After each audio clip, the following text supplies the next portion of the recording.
Hello guys, welcome back to my YouTube channel. आज का हमारा टॉपिक है हिंदी में रीतिकाल। रीतिकाल के जो पहले कवि हैं, हमारे सिलेबस में पहले कवि रीतिकाल के केशवदास दिए गए हैं, तो हमें आज उन्हीं का जीवन परिचय एकदम अच्छे से और उनकी रचनाओं का वर्णन पढ़ना है।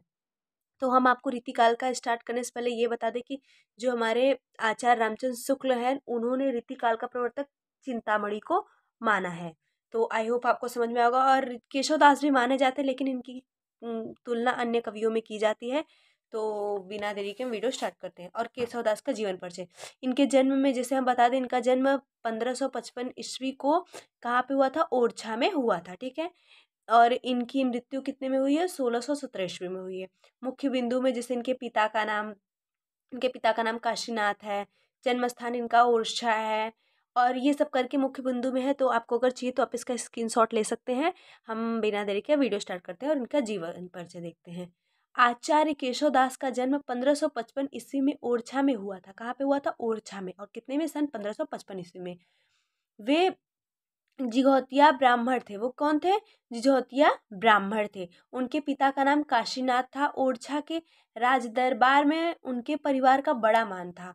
मतलब जो ओरछा है उसके राज दरबार में इनके पिता मतलब इनके परिवार का बहुत मान था, क्योंकि केशवदास स्वयं ओरछा नरेश महाराजा राम सिंह के भाई इंद्रजीत के दरबारी थे, कवि भी थे और मंत्री थे और गुरु भी थे। इसीलिए इनका बहुत मान होता था। सोचिए, जो उनके दरबार के कवि भी थे, मंत्री भी थे, गुरु भी थे, तो इंद्रजीत सिंह के, तब इसीलिए इनके परिवार का बहुत ज़्यादा मान सम्मान हुआ करता था। वह उनकी ओर से इन्हें 21 गांव मिले थे। 21 गांव, सोचिए, वो लोग इनको 21 गांव किसको दिए थे? हमारे केशवदास जी को 21 गांव मिले थे, तथा वे आत्मसम्मान के साथ विलासमय जीवन व्यतीत कर रहे थे। अब हम आगे देखते हैं। केशवदास संस्कृत के उत्कृष्ट विद्वान थे। उनके कुल में संस्कृत का ही प्रचार प्रसार था। मतलब संस्कृत का ही उनके यहाँ के जितने नौकर चाकर थे, मतलब नौकर लोग थे, वो भी यही भाषा बोलते थे। मतलब वो लोग भी संस्कृत ही बोलते थे। उनके कुल में संस्कृत छोड़कर हिंदी भाषा में कविता करना उन्हें कुछ अपमानजनक सा लगता था। उन लोग को सबसे पता है, सबसे ज़्यादा उन लोग को क्या अच्छा लगता था? संस्कृत भाषा अच्छा लगता था। और उसी पे एक दोहा उनका कोटेशन भी है। भाषा बोल न जानहीं जिनके कुल के दास, तिन भाषा करी जड़मति केशव दास। भाषा बोल न जानहीं, मतलब जिनके कुल के नौकर भी संस्कृत की भाषा बोलते थे, तीन भाषा करी जड़मती केशवदास। उन्होंने क्या किया? अलग भाषा में, बुंदेली भाषा में, अवधी भाषा में, ब्रज भाषा में रचनाएं कर दी। जो केशवदास हमारे हैं, वो सोचिए, उनके घर पे सिर्फ और सिर्फ संस्कृत का ही, यहाँ तक कि उनके नौकर भी संस्कृत का ही मतलब वाणी का प्रयोग करते थे, लेकिन केशवदास ने अनेक भाषाओं में रचना कर दी। आगे हम देखते हैं। यह बड़े भावुक व रसिक व्यक्ति थे। कहा जाता है कि एक बार वृद्धावस्था में वे किसी कुएं पर बैठे थे। वहां पर पानी भरने के लिए आई कुछ स्त्रियों ने उन्हें बाबा कहकर संबोधित किया।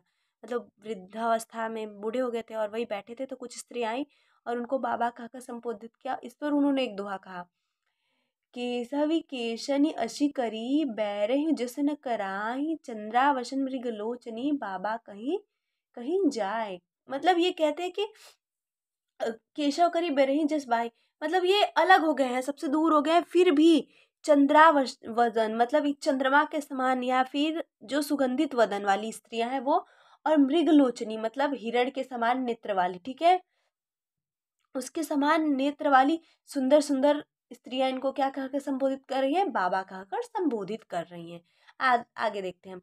संवत 1608 ईस्वी के लगभग जहांगीर ने ओरछा का राज वीर सिंह देव को दे दिया। केशव कुछ समय तक वीर सिंह के दरबार में रहे, फिर गंगा तट पर चले गए। मतलब कुछ दिन वहां रहे, फिर उसके बाद गंगा तट पर ये चले गए। और इनकी मृत्यु सन 1617 ईस्वी में हो गई है। मतलब 1617 ईस्वी में इनका देहावसान हो गया है। और वैसे इनके जन्म और मृत्यु पे विवाद है। मतलब कोई कहता है कि, मतलब कोई साफ नहीं है, लेकिन प्रमाणिक यही 1555 में इनका जन्म और 1617 ईस्वी में इनकी मृत्यु मानी जाती है। अब इनकी कुछ रचनाएं हैं, चलिए हम रचनाओं को देख लेते हैं। इनकी रचनाएं हैं जैसे रसिक प्रिया, कवि प्रिया, नक्शिक। मतलब इनकी 9 रचना प्रमाणित रूप से मानी जाती है। प्रमाणित रूप से इनकी कितनी रचना प्रमाणित रूप से ग्रंथ इनके हैं?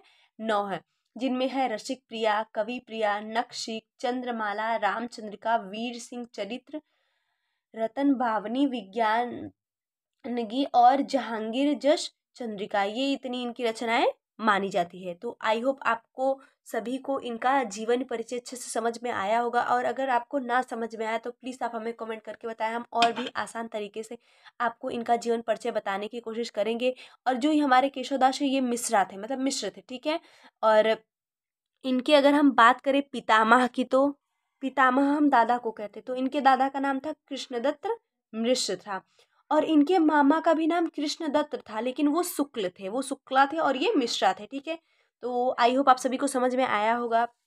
हम नेक्स्ट वीडियो में आप सभी से फिर से मिलते हैं। और हम जाने से पहले यही कहेंगे कि अगर आप हमारे यूट्यूब चैनल पे नए हैं तो प्लीज़ हमारे चैनल को सब्सक्राइब कर दीजिए।